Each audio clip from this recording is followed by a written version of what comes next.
Hi! Kamusta ka mo tanan? Ang ngalan ko si Adrian. Mastoryahanin naman kita parte sa pahamot. Hindi nga pahamot nga luya ko istorya sa inyo subong tawag siya Terre d'Hermes Autre Fresh for Men. Iyan siya ni Hermes. Panlalaki ni siya, pero kung luyag mo siya suksukon, bahala ka pag gusto ka. Ano ni siya? Klase nga pahamot.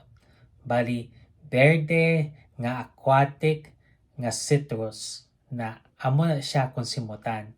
Angay siya sa mainit nga panahon, ang temperatura nga para siya is between 70 to 90 degrees Fahrenheit o kung 21 to 32 degrees Celsius.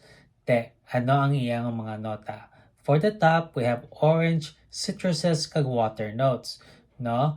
Wala gin lista kung ano nga mga citrus, basta citrus notes kag aquatic siya kay may water notes siya.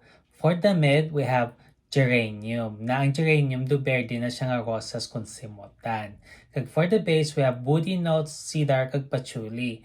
Na wala gin lista kung ano nga mga kahoy, basta makahoy siya. Kag may cedar siya nga hamot nga kahoy, kag patchouli nga doon pagkaduta kung simutan. Na kabay pa nga nami ay kamo sini nga pahamot. Kag kung may iban pa kamo nga mga pahamot nga luyag istorya sa akon, ibilin lang sa comment section. Sa naman. Bye-bye.